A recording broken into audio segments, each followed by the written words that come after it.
Hi friends, mosaic ഇന്ത്യയുടെ പുതിയൊരു വീഡിയോയിലേക്ക് എല്ലാവർക്കും സ്വാഗതം. ഓഗസ്റ്റ് മാസത്തിലെ 2ാം ശനിയാഴ്ച ആലപ്പുഴ വേമ്പനാട്ട് കായലിലെ പുന്നമട തടാകം ആർപ്പുവിളികളാൽ പുളകച്ചാർത്തണിയുന്ന ദിവസമാണെന്ന്. കേരളത്തിൻ്റെയോ ഭാരതത്തിൻ്റെയോ എന്നല്ല, ലോകത്തിൻ്റെ തന്നെ വിവിധ ഭാഗങ്ങളിൽ നിന്ന് ആവേശത്തിരയിളക്കി ഇന്ത്യയിലെ ഏറ്റവും വലിയ മത്സര വള്ളംകളി നെഹ്റു ട്രോഫി ബോട്ട് റേസ് കാണുവാൻ ഒരു വലിയ ജനസഞ്ചയം തന്നെ കായലോരത്ത് തടിച്ചുകൂടുന്ന ദിവസമാണെന്ന്. വീണ്ടും ഒരു ജലമാമാങ്കത്തിന് കുട്ടനാട് കാതോർക്കുകയാണ്. വീശിയെറിയുന്ന പങ്കായക്കരുത്തിൽ കുതിച്ചുപായുന്ന ചുണ്ടൻ വള്ളങ്ങൾ കുട്ടനാടിൻ്റെ ആവേശവും ആനന്ദവുമാണ്. ഓളപ്പരപ്പിലൂടെ ശരവേഗത്തിൽ പായുന്ന ചുണ്ടൻ വള്ളങ്ങൾ ജലരാജാക്കന്മാരായാണ് അറിയപ്പെടുക. വള്ളംകളിക്കാലത്ത് കുട്ടനാടിൻ്റെ കാതുകളിൽ നിറയുന്നത് വള്ളപ്പാട്ടിൻ്റെയും ഞാറ്റുപാട്ടിൻ്റെയും താളങ്ങളാണ്. 1952 അന്നത്തെ പ്രധാനമന്ത്രി ജവഹർലാൽ നെഹ്റുവിൻ്റെ സന്ദർശനത്തെ തുടർന്ന് തുടക്കം കുറിച്ച നെഹ്റു ട്രോഫി വള്ളംകളിയിൽ നയമ്പുകൾ കൊണ്ട് വിസ്മയം തീർക്കുവാനുള്ള തിരക്കിട്ട തയ്യാറെടുപ്പിലാണ് കുട്ടനാട്ടിലും പരിസര പ്രദേശങ്ങളിലുമുള്ള ബോട്ട് ക്ലബ്ബുകൾ. കായംകുളം രാജാവിനെതിരെയുള്ള യുദ്ധത്തിൽ ചെമ്പകശ്ശേരി രാജാവ് ഉപയോഗിച്ച പടക്കപ്പലുകളാണ് ചുണ്ടൻ വള്ളങ്ങളെന്ന് ചരിത്രം പറയുന്നു. ഇന്ന് കുട്ടനാട്ടിൽ 24ലേറെ ചുണ്ടൻ വള്ളങ്ങളുണ്ട്. ഇവയൊക്കെ ഓരോ ഗ്രാമത്തിൻ്റെയും അഭിമാന സൂചകങ്ങളാണ്. ഓരോ ജലോത്സവവും ഇവിടുത്തെ ജനതയുടെ ആത്മവിശ്വാസത്തിൻ്റെ കരുത്തും ആത്മസമർപ്പണത്തിൻ്റെ തിരയിളക്കവുമാണ് നമുക്ക് മുന്നിൽ തുറന്നു കാട്ടുന്നത്. 2 ഹാട്രിക്കുകളടക്കം 14 തവണ നെഹ്റു ട്രോഫി ജേതാക്കളായിട്ടുള്ള ആലപ്പുഴ കൈനകരിയിലെ UBC എന്നറിയപ്പെടുന്ന യുണൈറ്റഡ് ബോട്ട് ക്ലബിനെയും അതിൻ്റെ ലീഡിംഗ് ക്യാപ്റ്റൻ ജോർജ് തോമസ് എന്ന വക്കച്ചൻ തേവർഗാഡിനെയും നമുക്കൊന്ന് പരിചയപ്പെടാം. മിസ്റ്റർ വക്കച്ചൻ, എങ്ങനെയാണ് ഈ ഒരു വള്ളംകളിയുടെ ഫീൽഡിലേക്ക് എത്തുന്നത്? ഏകദേശം 1952 തോന്നുന്നു യുണൈറ്റഡ് ബോട്ട് ക്ലബ്ബ് ഫോം ചെയ്തത്. എൻ്റെ അപ്പൻ തൊമ്മിക്കുഞ്ഞ് തേവർഗാടെന്നാണ് അറിയപ്പെടുന്നത്. അദ്ദേഹം ഒക്കെ ഒരു കർഷകനായിരുന്നു. അദ്ദേഹത്തിൻ്റെ കൂടെ ഉണ്ടായിരുന്ന ആ സമപ്രായക്കാരായിട്ടുള്ള സുഹൃത്തുക്കളും അതിന് നാട്ടുകാരും എല്ലാവരും കൂടിയാണ് യുണൈറ്റഡ് ബോട്ട് ക്ലബ്ബ് ഫോം ചെയ്ത്. ആദ്യകാലങ്ങളിൽ ഓടി വള്ളത്തിലാണ് യുണൈറ്റഡ് ബോട്ട് ക്ലബ്ബ് മത്സരിച്ചിരുന്നത്. ആ മത്സരങ്ങളിലെല്ലാം യുണൈറ്റഡ് ബോട്ട് ക്ലബ്ബ് വിജയിക്കുമായിരുന്നു. അതിനുശേഷമാണ് ചുണ്ടൻ വള്ളത്തിൽ കയറിയത്. 1963 തോന്നുന്നു ചുണ്ടൻ വള്ളത്തിൽ തുടങ്ങുന്നത്. ആ വർഷങ്ങളിൽ ഹാട്രിക് എടുക്കുന്ന ആദ്യത്തെ ക്ലബ്ബാണ് യുണൈറ്റഡ് ബോട്ട് ക്ലബ്ബ്. അന്നത്തെ ഒരു പ്രത്യേകത എന്ന് പറഞ്ഞു കഴിഞ്ഞാൽ അന്ന് 3 വള്ളങ്ങളിലാണ് ഹാട്രിക് എടുക്കുന്നത്, 3 വ്യത്യസ്ത വള്ളങ്ങളിൽ. അതാണ് ഒരു യുണൈറ്റഡ് ബോട്ട് ക്ലബ്ബ് അല്ലെങ്കിൽ UBC കൈനേരിക്ക് സ്വന്തമായിട്ടൊരു ചുണ്ടൻ വള്ളം ഇല്ല. അപ്പോൾ അതിൻ്റെ പ്രത്യേകത ഒരു വള്ളമല്ല, ഒരു പല കരക്കാരുടെയും വള്ളങ്ങൾ ജയിപ്പിച്ചു കൊടുക്കുക എന്നുള്ളതാണ് UBC കൈനകരിയുടെ അന്നത്തെ ഒരു പ്രത്യേകത. വക്കച്ചനിപ്പോൾ 40 വർഷമായിട്ട് വള്ളംകളിയിൽ പങ്കെടുക്കുന്നുണ്ടല്ലേ? ഞാൻ 89 ചുണ്ടൻ വള്ളത്തിൽ കയറുന്നത്. അന്ന് ഞാൻ ലീഡിംഗ് ക്യാപ്റ്റനല്ല, അന്ന് ഒരു നിലക്കാരനാണ്. അന്ന് 89 ഞങ്ങൾ ചമ്പക്കുളം വള്ളത്തിൽ നെഹ്റു ട്രോഫി കരസ്ഥമാക്കുന്നു. 90 കരസ്ഥമാക്കുന്നു. 91 ഹാട്രിക്കോടുകൂടി നെഹ്റു ട്രോഫി ചമ്പക്കുളം വള്ളത്തിൽ ഒരേ വള്ളത്തിൽ കരസ്ഥമാക്കുന്നു. അതിനുശേഷം 92 ഞങ്ങൾ മത്സരത്തിൽ പങ്കെടുക്കുന്നില്ല. 93 വീണ്ടും ഞങ്ങൾ കല്ലൂപ്പറമ്പലിൽ വന്ന് നെഹ്റു ട്രോഫി മത്സരം വിജയിക്കുന്നു. അതിനുശേഷം ഞങ്ങളൊരു ഗ്യാപ്പ് ഇട്ടു. പിന്നീട് വന്ന മത്സരങ്ങളിൽ എൻ്റെ ചേട്ടനായിരുന്നു ക്യാപ്റ്റൻ. നിർഭാഗ്യകരമായിട്ട് ആ മത്സരങ്ങളിലെല്ലാം ഞങ്ങൾ വളരെ നേരിയ വ്യത്യാസങ്ങളിൽ പരാജയപ്പെടുകയായിരുന്നു. അടുപ്പിച്ച് ഏതാണ്ട് ഒരു 10 വർഷത്തോളം ഞങ്ങൾ അടുപ്പിച്ച് പങ്കെടുത്തിട്ടും പരാജയപ്പെട്ടു പോയി. അതിനുശേഷം ഞങ്ങൾ ജയിക്കുന്നത് 2014 വീണ്ടും പുത്തൻ, അതും ഒരു പ്രത്യേകതയാണ്. ഒരു ചുണ്ടൻ വള്ളം പുതിയതായിട്ട് നീരണിഞ്ഞ ആ വർഷം തന്നെ നെഹ്റു ട്രോഫി കരസ്ഥമാക്കുക എന്ന് പറയുന്ന ഒരു റെക്കോർഡും ഞങ്ങൾ നേടിയിട്ടുണ്ട്. UBC കൈനകരിയുടെ ഒരു പ്രത്യേകത എന്ന് പറഞ്ഞു കഴിഞ്ഞാൽ, ആദ്യകാലങ്ങളിലുള്ള പ്രത്യേകത എന്ന് പറഞ്ഞാൽ UBC കൈനകരി ആദ്യം ഹാട്രിക് എടുത്തതിന് ശേഷം ഒരു ഗ്യാപ്പ് ഇടും. വേറെ ആരെങ്കിലും ഹാട്രിക് 2 വർഷം ജയിച്ചു കഴിയുമ്പോൾ 3-ാം വർഷം UBC വന്ന് അവരുടെ ഹാട്രിക് തകർക്കുമായിരുന്നു. അതായിരുന്നു UBCയുടെ ഒരു പ്രത്യേകത. അത് കഴിഞ്ഞ് ഇപ്പോൾ അതെല്ലാം മാറി. ഇപ്പോഴത്തെ രീതികൾ പഴയ രീതി പോലല്ല. നെഹ്റു ട്രോഫി മത്സരമെന്ന് പറയുന്നാൽ ഇപ്പോൾ ഒരു നാട്ടുകാരുടെ ഒരു കളിയല്ല. പ്രൊഫഷണൽസിൻ്റെയും സാമ്പത്തികത്തിൻ്റെയും അങ്ങനെയുള്ള ഒരു വേറൊരു രീതിയിലേക്കായിപ്പോയി. ആ കളിയിൽ നാട്ടുകാരുടെ ഒരു പങ്കാളിത്തം വളരെ കുറഞ്ഞു പോണു. അത് മാറി ശരിക്കും പറഞ്ഞു കഴിഞ്ഞാൽ നാട്ടുകാരുടെ പങ്കാളിത്തത്തോടു കൂടി കൊണ്ടുവരികയാണ് നമുക്ക് താല്പര്യം. കുട്ടനാടൻ ചുണ്ടന് പ്രത്യേക ഷേപ്പും ഒക്കെ ആണല്ലോ. ഇതിൻ്റെ പ്രത്യേകതകൾ എന്തൊക്കെയാണ്? ഇതൊരു വാർഷിപ്പായിരുന്നു അല്ലേ? ചുണ്ടൻവള്ളം എന്ന് പറഞ്ഞാൽ പണ്ടത്തെ കാലത്തെ രാജാക്കന്മാരുടെ പിന്നെ ഇതാണ് യുദ്ധക്ക ഇതിൻ്റെ വെടിതടി എന്ന് പറയുന്ന സ്ഥലത്തുണ്ട്. ഇടി അവിടെ അവരുടെ പീരങ്കി വെക്കുന്ന സ്ഥലമാണെന്നാണ് പറയുന്നത്. യുദ്ധം സന്നാഹത്തിന് പോകുന്ന ആൾക്കാർ നടുക്കാണ് അതിലിരിക്കുന്ന പീരങ്കി വെച്ച്, അതാണ് ചുണ്ടൻവള്ളം. എന്നാലും ചുണ്ടൻവള്ളത്തിനേക്കാളും വേഗതയേറിയ വള്ളമാണ് ഓടിവള്ളം.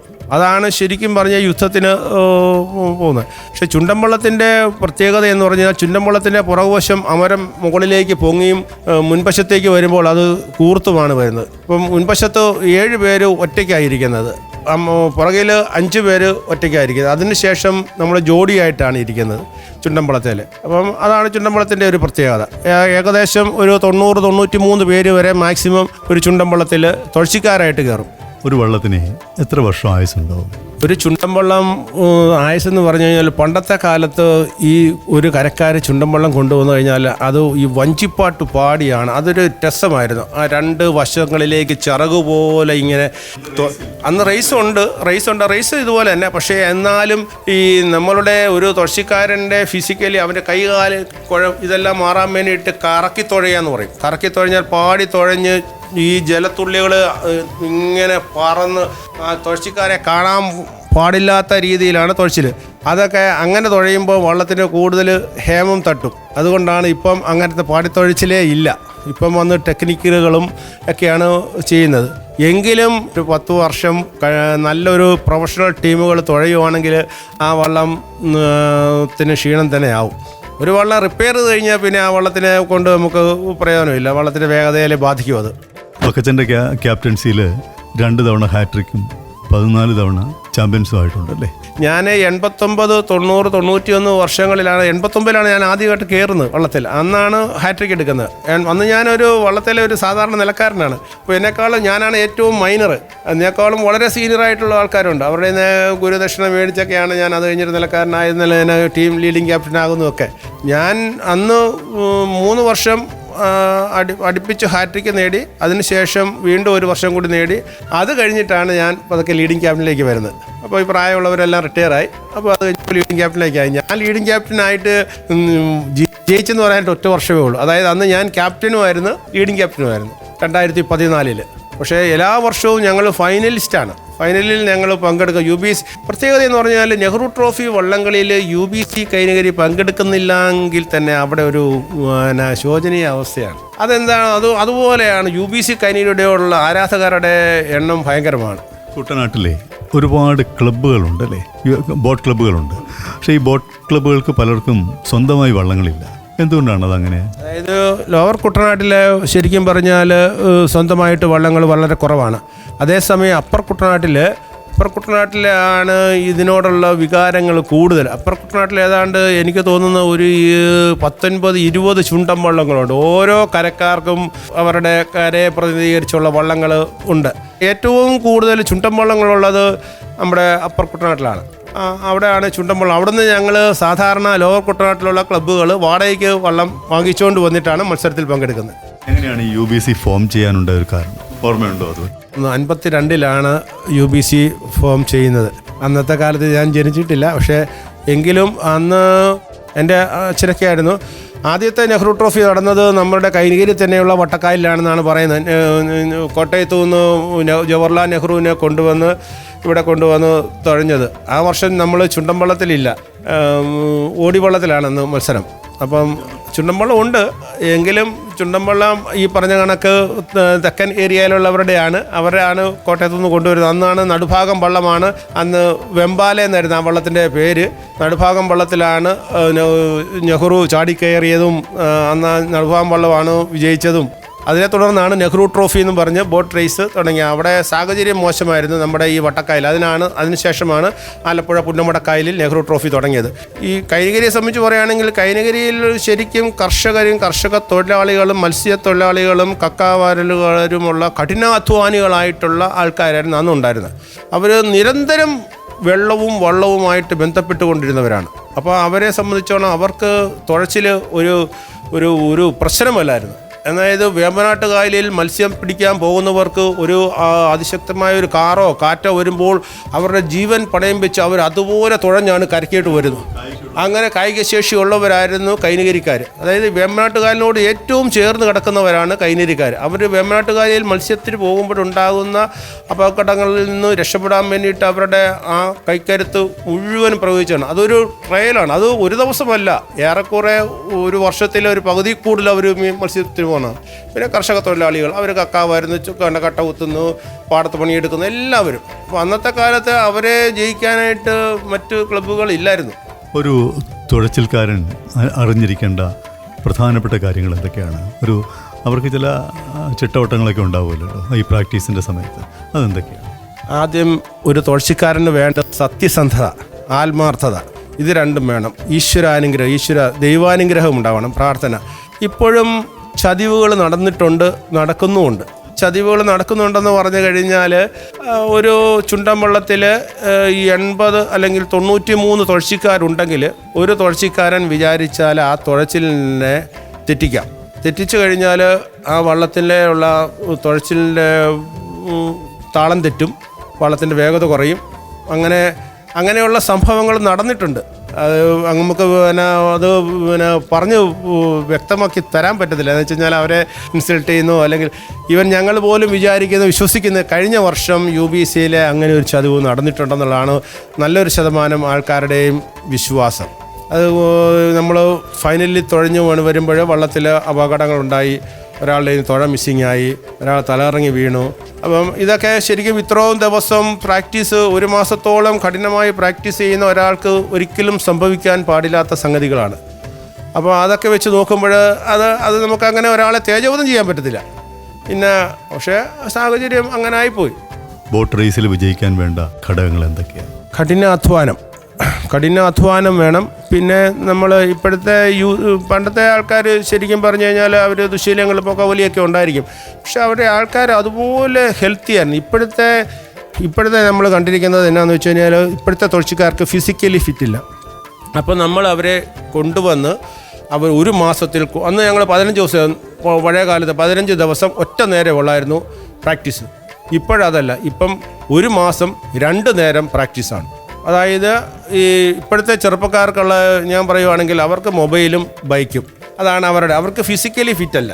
ഫിസിക്കലി ഫിറ്റാകാൻ വേണ്ടിയിട്ട് അവരെ കൊണ്ടുവന്ന് നമ്മൾ ഇത് കണക്ക് ട്രെയിൻ ചെയ്യണം.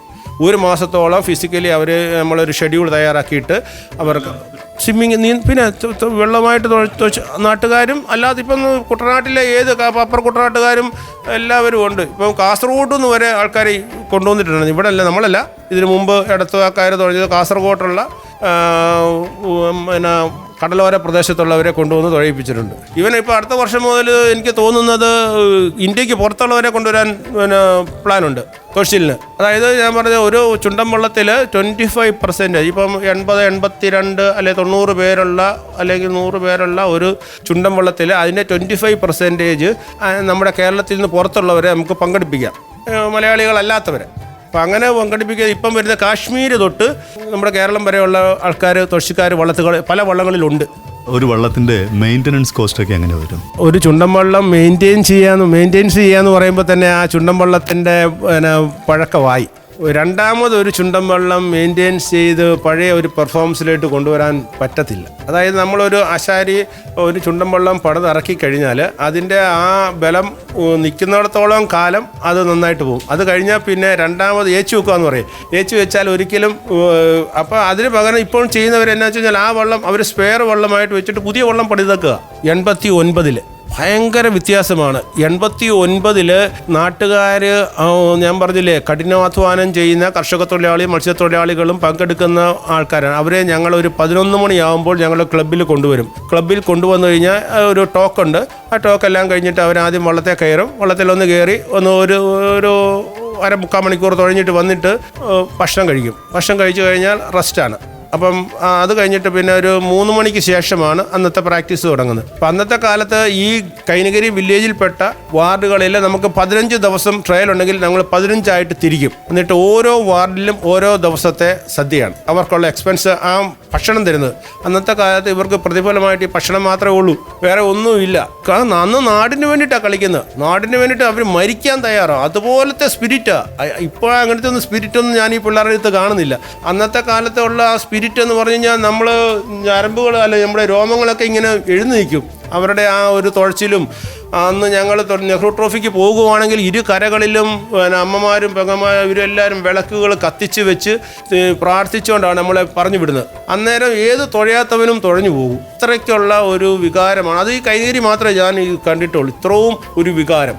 അതൊക്കെ മാറി ഇപ്പം നേരെ തിരിച്ചായിപ്പോയി. ഇതാ നമ്മളിപ്പം കോൺട്രാക്ട് വ്യവസ്ഥയാണ്. സാമ്പത്തികം ഞാൻ പറഞ്ഞ ഇത്തവണത്തെ ബഡ്ജറ്റ് 90 ലക്ഷം രൂപയാണ്. ഒരു നെഹ്റു ട്രോഫി, ഒരു വള്ളത്തിന് നെഹ്റു ട്രോഫി മത്സരിക്കാനായിട്ട് ഞങ്ങളുടെ ബഡ്ജറ്റ് ഇട്ടിരിക്കുന്നത് 90 ലക്ഷം രൂപയാണ്. അന്നത്തെ കാലത്ത് അത് കൂടി വന്നാൽ ചിലപ്പോൾ ഒരു 4-5 ലക്ഷം രൂപയായിരുന്നു. അതാണ് വ്യത്യാസം. ഈ പണം എങ്ങനെ സമാഹരിക്കും? ഞാൻ പറഞ്ഞു, ചുണ്ടൻ വള്ളങ്ങൾ തെക്കൻ അപ്പർ കുട്ടനാട്ടിലാണ് കൂടുതലിരിക്കുന്നത്. ഇപ്പം വള്ളം വെറുതെ പണിത് വെച്ചിട്ട് കാര്യമില്ല. വള്ളം നെഹ്റു ട്രോഫിയിൽ വിജയിക്കണം എങ്കിലേ വള്ളത്തിന് പേരുള്ളൂ, അല്ലെങ്കിൽ ആ കരയ്ക്ക് പേരുള്ളൂ. അതുകൊണ്ട് ആ കരക്കാർ വള്ളം നല്ല പ്രൊഫഷണൽ ആയുള്ള ഒരു ക്ലബിന് കൊടുക്കുമ്പോൾ ആ വള്ളത്തിൻ്റെ കൂടെ ഒരു എമൗണ്ട് കൂടി കൊടുക്കും. അതുകൂടാതെ നമ്മളൊരു നല്ലൊരു ക്യാപ്റ്റനെ കണ്ടെത്തും. ക്യാപ്റ്റൻ കുറച്ച് പണം ഇൻവെസ്റ്റ് ചെയ്യും. പിന്നെ ഇപ്പോൾ ഫാൻസുകാരുണ്ട്, നാട്ടുകാരുണ്ട്, അങ്ങനെ പലയിടത്തു നിന്ന് കളക്ട് ചെയ്തിട്ട് നമ്മളാണ് അത് മെയിൻറ്റെയിൻ ചെയ്ത് പോകുന്നത്. എങ്കിലും നമ്മൾ കഴിഞ്ഞ വർഷമൊക്കെ നമുക്ക് നഷ്ടത്തിലാണ്. പിന്നെ ഈ ഇത്തവണ ഇപ്പം കുറച്ച് വർഷങ്ങളായിട്ട് CBL എന്ന് പറഞ്ഞു കഴിഞ്ഞാൽ കേരള ചാമ്പ്യൻ സ്പോർട്ട് ക്ലബ്ബ് എന്ന് പറഞ്ഞുകൊണ്ട് നെഹ്റു ട്രോഫിയിൽ പങ്കെടുത്ത ആദ്യത്തെ 9 വള്ളങ്ങൾ അവർക്ക് ചാമ്പ്യൻ സ്പോർട്ട് ലീഗ് അവർക്ക് 12 സ്ഥലത്ത് മത്സരമുണ്ട്. കേരളത്തിലെ പല സ്ഥലത്ത്, അതായത് ഇപ്പം തൃശ്ശൂർ തൊട്ടിങ്ങോട്ട് കൊല്ലം വരെ. അപ്പം അങ്ങനെയുള്ള മത്സരങ്ങളിൽ പങ്കെടുക്കുന്ന വിജയിക്കുന്ന വള്ളങ്ങൾക്ക് നല്ലൊരു എമൗണ്ട് ഉണ്ട്. അപ്പോൾ അതാണ് സാധാരണ അത് 1, 2, 3 സ്ഥാനങ്ങൾക്ക് വരുന്നവർക്കേ അതിനകത്ത് എന്തെങ്കിലും ബെനിഫിറ്റ് ഉള്ളൂ. മറ്റുള്ളവർക്ക് അതുകൊണ്ട് ബെനിഫിറ്റ്. ചുണ്ടൻ വള്ളങ്ങൾക്ക് ഗവൺമെൻറ് എന്തെങ്കിലും ഗ്രാൻഡ് തരുന്നുണ്ടോ? ചുണ്ടൻ വള്ളങ്ങൾക്ക് ഗ്രാൻഡ്, മെയിൻ്റെനൻസ് ഗ്രാൻഡ് ഉണ്ട്. അതായത് അത് കരക്കാർക്ക്, ക്ലബിൻ്റെ വള്ളത്തിൻ്റെ ഉടമകൾക്കാണ്. ഉടമകൾക്ക് അത് ഗ്രാൻഡായിട്ട് കൊടുക്കുന്നുണ്ട്. ഞാൻ പറഞ്ഞു അതുപോലെ തന്നെ ഈ ചാമ്പ്യൻസ് ലീഗിൽ പങ്കെടുക്കുന്ന ഓരോ ചുണ്ടൻ വള്ളങ്ങൾക്കും ഓരോ ലക്ഷം രൂപ അതിൻ്റെ വാടകയായിട്ട് ആ ക്ലബിന് കൊടുക്കും, ചുണ്ടൻ വള്ളത്തിൻ്റെ സമിതിക്ക് കൊടുക്കും. തവണ വിജയപ്രതീക്ഷയുണ്ട് അല്ലേ? തീർച്ചയായിട്ടും ഇത്തവണ ഞങ്ങൾ വിജയപ്രതീക്ഷ പറഞ്ഞില്ല, എല്ലാ വർഷവും വിജയപ്രതീക്ഷയുണ്ട്. ഇത്തവണ ഞങ്ങൾ കുറച്ച് നല്ല പിള്ളേരാണ്, അവർ വളരെ അനുസരണയുള്ളവരാണ്, അവർക്ക് അതിൻ്റെ വികാരം മനസ്സിലാക്കുന്നുണ്ട്. നമ്മൾ ടീമിനെ കണ്ടാൽ വലിയ ഭംഗിയൊന്നും തോന്നത്തില്ലെങ്കിലും അവരുടെ വികാരം അതുപോലെ അവർ ഹാർഡ് വർക്ക് ചെയ്യുന്നുണ്ട്. ചെയ്തു കഴിഞ്ഞാൽ ഇത്തവണ ഞങ്ങളെ വിജയിക്കും എന്നുള്ളതാണ് ഞങ്ങളുടെ. അതും ഞങ്ങൾ ആദ്യമായിട്ട് വിജയിക്കാത്തൊരു വള്ളത്തിലാണ് ഞങ്ങൾ വരുന്നത്. ഇപ്പം UBCയുടെ പഴയ കാലത്തെ ചരിത്രങ്ങൾ വെച്ച് നോക്കുകയാണെങ്കിലും അങ്ങനെയാണ്, വിജയിക്കാത്ത വള്ളങ്ങൾ വിജയിപ്പിക്കുന്ന ഒരു ഇതും കൂടിയുണ്ട്. ഞങ്ങൾ 89 ചമ്പക്കുളം വള്ളം വള്ളപ്പാടുകൾക്ക് വിജയിച്ചു. അതാണ് ഞങ്ങളൊന്ന് ഇവിടെ പാടുകയും ചെയ്യും, മച്ചിയായ ചമ്പക്കുളം പെറ്റ് കണ്ടല്ലോ എന്ന്. അതായത് അതുപോലെ ജയിക്കാത്ത ചുണ്ടൻ വള്ളം. അന്ന് പറയുമായിരുന്നു, വള്ളം എടുത്തുകൊണ്ട് വന്ന പലരും ഇവിടെ പറഞ്ഞു പട്ടി പോലും പെറ്റ് കിടന്ന വള്ളമാണ്. അപ്പോൾ അന്നത്തെ ആൾക്കാരുടെ ആ ഒരു ധൈര്യമാണ്. കരുവാറ്റക്കാർക്കൊരു വിഷമം, ഒരു നിരാശ തോന്നി കാണുമല്ലേ? വിഷമം ഉണ്ടായി കാണണമെന്ന്. അത് 2ാം വർഷവും ഞങ്ങൾ ആ ചമ്പക്കുളം വള്ളത്തിൽ തന്നെ തുഴഞ്ഞു. 3ാം വർഷവും ചമ്പക്കുളത്തിൽ ഹാട്രിക് എടുത്തു, ഒരേ വള്ളത്തിൽ. അന്ന് AK ലാലസൻ എന്ന് പറഞ്ഞ ഒരു അധ്യാപകനായിരുന്നു. അദ്ദേഹം വളരെ എൻ്റെ അഭിപ്രായത്തിൽ പറഞ്ഞ നിഷ്കളങ്കനായ ഒരു അധ്യാപകൻ. അദ്ദേഹത്തിൻ്റെ ആ ഒരു ദൈവാനുഗ്രഹവും പുള്ളിക്ക്. അപ്പോൾ അന്ന് ആ 3 വർഷവും കപ്പുകൾ ഇവിടെ ആയിരിക്കുന്നത്. അപ്പോൾ എല്ലാ വർഷവും ഇവിടെ കൊണ്ടുവെക്കും. ഈ തിണ്ണൽ ഇങ്ങനെ കുറേ നാളത്തേക്ക് ഇങ്ങനെ നിരത്തി വെക്കും. 10-30 കപ്പുകളുണ്ട്. വഴിയെ പോകണവരും പിള്ളേരും ഒക്കെ അവർക്കൊക്കെ ഫോട്ടോ എടുക്കാൻ എന്തൊരു ആവേശം. നമ്മൾ അതും അന്നത്തെ ആ ഒരു ഇതൊന്നും ഇപ്പോഴില്ല. അതുപോലെ തന്നെ ഈ വള്ളംകളിയിലുള്ള ഏറ്റവും വലിയ ഗുണം, ഒരു വള്ളത്തിൽ ഇപ്പോൾ ഒരു വള്ളത്തിൽ അല്ലെങ്കിൽ ഒരു ടീമിൽ ഒരു 125 പേരുണ്ടെങ്കിൽ അവർ വ്യത്യസ്ത മതക്കാരാണ്. ഒന്ന്, വ്യത്യസ്ത രാഷ്ട്രീയ ചിന്താഗതിക്കാർ, വ്യത്യസ്ത സാമ്പത്തിക ഏറ്റക്കുറച്ചിലുള്ളവർ. അപ്പോൾ പഴയ കാലത്ത് രാഷ്ട്രീയത്തിൻ്റെ അതിപ്രസരം കൊണ്ട് ഇവിടെ അങ്ങോട്ടും ഇങ്ങോട്ടും തല്ലും വഴക്കും ഒക്കെ ഉണ്ടായിട്ടുള്ള കാലങ്ങളുണ്ട്. പക്ഷേ ആ വള്ളംകളി വരുമ്പോൾ ഈ തല്ലുണ്ടാക്കിയവന് മുന്നിലും പുറകിലും ആണെങ്കിൽ പോലും അവർ ഒരേ ഐക്യമാണ്. ആ വള്ളംകളി കൂടി ചിലപ്പോൾ അവരുടെ പിണക്കങ്ങൾ മാറിപ്പോകാറുണ്ട്. അതൊരു ഭയങ്കര ഒരു യൂണിറ്റിയാണ് ആ വള്ളംകളി എന്ന് പറഞ്ഞു കഴിഞ്ഞാൽ. ഈ പറഞ്ഞ ജാതി മത ഭേദമന്യേ എല്ലാവരും ഒരേ സ്വരത്തിൽ ഒരേ ഐക്യത്തിൽ നിൽക്കുമ്പോൾ അതൊരു കൂട്ടായ്മ വലുതാണ്. കുട്ടനാടൻ ജനതയുടെ സിരകളിൽ ഒഴുകുന്ന രക്തത്തിൽ തന്നെ ഈ വള്ളങ്ങളുടെ ഒരു സ്പിരിറ്റ് ഉണ്ടല്ലേ? തീർച്ചയായിട്ടും. കുട്ടനാട്ടുകാരുടെ ഒളിമ്പിക്സ് എന്നാണ് പറയുന്നത് നെഹ്റു ട്രോഫി വള്ളംകളി. ഏത് കുട്ടനാട്ടുകാരനോടും അതിനകത്ത് ആണുങ്ങളെന്നോ പെണ്ണുങ്ങളെന്നോ ഇല്ല. പെണ്ണുങ്ങൾക്ക് പോലും അത്രയ്ക്ക് വികാരമാണ്. അത് അന്നത്തെ കാലത്ത് ഇപ്പോഴും പെണ്ണുങ്ങൾ തുഴയുന്ന ചെറുവള്ളങ്ങളുണ്ട്. ഈ ഒരു ക്യാമ്പിൽ എത്ര പേരുണ്ട്? ഇവിടുത്തെ ഈ മെയിൻ സെൻട്രൽ ക്യാമ്പിൽ 42 പേരാണ് താമസിക്കുന്നത്. ഇതുപോലെ 4 സ്ഥലത്തായിട്ടാണ്. അങ്ങനെ നാട്ടിൽ തന്നെ നമുക്ക് പ്രാക്ടീസ് ചെയ്യാനും നാട്ടുകാരെ നമ്മുടെ ഉള്ള സഹകരണം കൂടി ഇതിനകത്ത് ഉൾപ്പെടുത്താൻ വേണ്ടിയിട്ടാണ് നമ്മൾ നാട്ടിൽ തന്നെ നമ്മൾ പ്രാക്ടീസ് ചെയ്യുന്നത്. ഇത് നമ്മുടെ ഭക്ഷണശാലയാണ്. ഇവിടെ ഭക്ഷണം പാചകം ചെയ്യുന്നത് ഇതിനോടനുബന്ധിച്ചുള്ള സ്ഥലത്താണ്. പിന്നെ കുട്ടികൾ ലൈനായിട്ട് വന്ന് ഒരു ബഹളവും ഇല്ലാതെ വളരെ സൗമ്യമായിട്ട് വന്ന് ഭക്ഷണം കഴിച്ചു പോകും. എങ്ങനെയാണ്, വെജിറ്റേറിയൻ ആണോ ഫുഡ്? അല്ല, വെജിറ്റേറിയനും ഉണ്ട്, നോൺ വെജും ഉണ്ട്. എന്നാലും കൂടുതലും വെജിറ്റേറിയനാണ് ആദ്യം നമ്മൾ ഉച്ചയ്ക്ക് പ്രിഫർ ചെയ്യുന്നത്. വൈകുന്നേരം അവർക്ക് ചപ്പാത്തിയും ചിക്കനുമാണ്. അതാണ്. പിന്നെ ആഴ്ചയിൽ ഒരു ദിവസം മീൻ കൊടുക്കും. 1 രൂപ പോലും അന്ന് തുഴയുന്നവർക്ക് പ്രതിഫലമില്ല. അവർക്ക് ഒരു നേരത്തെ ഭക്ഷണം മാത്രം കിട്ടും. അതാണ്. പക്ഷേ നേരെ തിരിച്ച് ഇപ്പോഴതല്ല. ഇപ്പോഴത്തെ 3 നേരവും ഭക്ഷണവും അവർക്ക് ന്യായമായിട്ടുള്ളൊരു പ്രതിഫലവും നമ്മൾ കൊടുക്കുന്നുണ്ട് ഒരു തുഴച്ചിക്കാരന്. അന്ന് ശരിക്കും പറഞ്ഞു കഴിഞ്ഞാൽ ഒരു കുടുംബത്തിൽ വേലയെടുത്ത് ജീവിക്കുന്ന സാഹചര്യത്തിൽ മക്കളെ പോലും ഒരു ദിവസം ജോലിക്ക് പോയില്ലെങ്കിൽ അവർക്ക് ജീവിക്കാനുള്ള ബുദ്ധിമുട്ടുള്ള കാലങ്ങളിൽ പോലും അവരുടെ വികാരങ്ങളെ ഉള്ളതുകൊണ്ടാണ് അവർ ഈ UBC ക്ലബ്ബിൽ തുഴയാൻ വരുന്നത്. പല വീടുകളും ചില സമയങ്ങളിൽ പട്ടിണിയായിട്ടുണ്ട് തുഴയ്ക്കാൻ പോയിട്ട്. തുഴച്ചില്ലെന്ന് പറഞ്ഞു കഴിഞ്ഞാൽ ഈ പറഞ്ഞ കണക്ക് അന്നത്തെ കാലത്ത് പാടത്ത് പണിയും കഴിഞ്ഞ് കക്കാവാരും കഴിഞ്ഞ് മീൻ പിടുത്തവും കഴിഞ്ഞിട്ട് ഇത് ക്ലബിലെ ഭാരവാഹികൾ പറയും നിങ്ങൾക്ക് റെസ്റ്റ് എടുക്കണം, നിങ്ങൾ ജോലിക്ക് പോകാൻ പാടില്ല. എങ്കിലും ഇവരാരും അറിയാതെ പോകും. എന്തുകൊണ്ടാണെന്ന് ചോദിച്ചു കഴിഞ്ഞാൽ അവരുടെ വീട് പുലർത്തണം. ആ ഒരു കാരണം കൊണ്ട് അവർ പോയിട്ട് വന്നിട്ടാണ് അവർ തുഴയാൻ വരുന്നത്. അത്രയ്ക്ക് കഷ്ടപ്പെട്ട് നിലനിർത്തിയ ഒരു ക്ലബ്ബാണിത്. അത്രയും ഇതുപോലെ ഒരു ക്ലബ്ബ് എനിക്ക് തോന്നുന്നില്ല കുട്ടനാട്ടിലുണ്ടെന്ന്. യുണൈറ്റഡ് ബോട്ട് ക്ലബിന്റെ തുഴച്ചിൽക്കാരനായിരുന്ന ശ്രീ ഓമനക്കുട്ടന് പറയാനുള്ളതും നമുക്കൊന്ന് കേൾക്കാം. ഞങ്ങളുടെ അനുഭവം പറഞ്ഞാൽ ഞങ്ങൾ ഏത് വള്ളം കിട്ടിയാലും അന്നത്തെ സാഹചര്യത്തിൽ ഞങ്ങൾ ജയിപ്പിക്കുന്ന ഒരു ഇതായിരുന്നു ഞങ്ങളുടെ ഒരു ഇത്. തുഴച്ചിക്കാരെന്ന് പറയുന്ന അത് എൻ്റെ ചേട്ടനും അപ്പാപ്പന്മാരും എല്ലാം ഇതേന്നും പറഞ്ഞ് കത്ത് കിടന്ന ആളുകളാണ്. അന്നൊക്കെ ഞങ്ങൾ ചമ്പക്കുളം വെള്ളമൊക്കെ കൊണ്ടുവന്നപ്പോൾ ഓടിച്ചിട്ട് തോപ്പിച്ച് കയ്യിലെടുത്തിട്ടുണ്ട്. ആ സാഹചര്യമൊക്കെ ഉള്ളത്. UBCയുടെ executive committee member doctor Jimon Joseph. വരുന്ന ഓഗസ്റ്റ് മാസം 10-ാം തീയതി പുന്നമട കായലിൽ നടക്കുന്ന നെഹ്റു ട്രോഫിയുടെ ആവേശത്തിലാണ് നാടെങ്ങും. അതിൽ ഇക്കുറി യുണൈറ്റഡ് ബോട്ട് ക്ലബ്ബ് കൈനഗരി ശക്തമായി ഒരു തിരിച്ചുവരവ് നടത്തുമെന്നുള്ള പ്രതീക്ഷയിലാണ് നാടെങ്ങും. ആ യുണൈറ്റഡ് ബോട്ട് ക്ലബ്ബ് കൈനഗരിയുടെ ഒരു ആക്റ്റീവ് മെമ്പർ എന്നുള്ള നിലയിൽ ഞങ്ങളെല്ലാവരും ശുഭപ്രതീക്ഷയിലാണ്. തുഴച്ചിൽക്കാരുടെയും അമരക്കാരുടെയും ഒക്കെ പരിശീലനം തുടങ്ങിക്കഴിഞ്ഞു. ശക്തമായി ഞങ്ങൾ തിരിച്ചു വരും. നമുക്ക് തുഴച്ചിലിൻ്റെ പ്രത്യേകതയെപ്പറ്റി പറയുമ്പോൾ പല രീതിയിലുള്ള തുഴച്ചിലുകളുണ്ട്. കായൽ കുത്തുകളുണ്ട്, കുട്ടനാട് കുത്തുകളുണ്ട്, അതുപോലെ തന്നെ കോട്ടയത്തിൻ്റെ പ്രത്യേകത ഉള്ള തുഴച്ചിലുകളുണ്ട്. അതിലെ കുട്ടനാടിലെ ശൈലി എന്ന് പറയുന്നത് ചുരുട്ടിക്കുത്താന്ന് നമ്മൾ പറയാറുണ്ട്. അപ്പോൾ ഈ ഒരു ശൈലിയിൽ തുഴയുന്നത് ഒരു ആവേശജനകമായ ഒരു കാര്യമാണ്. പക്ഷേ നമ്മൾ മത്സര പ്രാധാന്യമുള്ളപ്പോൾ അല്ലെങ്കിൽ മത്സര പ്രാധാന്യമുള്ള തുഴച്ചിലുകളിൽ നമ്മൾ പ്രവേശിക്കുമ്പോൾ ഈ രീതിയിലുള്ള തുഴച്ചിലുകൾ മറന്നിട്ട് തുടക്കം മുതൽ ഒടുക്കം വരെയും തുഴ മുറുക്കി കളിക്കുന്ന ഒരു രീതിയാണ് ഇപ്പോൾ ക്ലബ്ബുകൾ സ്വീകരിക്കുന്നത്.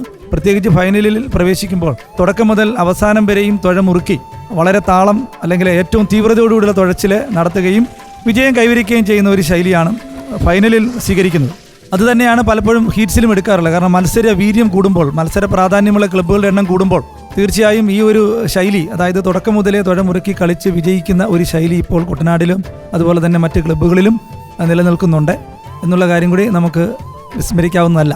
കുട്ടനാടൻ കായൽ പരപ്പിൽ കരുത്ത് തെളിയിക്കുവാൻ പരിശീലനത്തിൽ ഏർപ്പെട്ടിരിക്കുന്ന UBC ഉൾപ്പെടെയുള്ള ബോട്ട് ക്ലബ്ബുകൾക്ക് എല്ലാ ഭാവുകങ്ങളും ആശംസിച്ചുകൊണ്ട് മൊസൈക്ക് ഇന്ത്യയുടെ ഈ വീഡിയോ ഇവിടെ അവസാനിപ്പിക്കട്ടെ.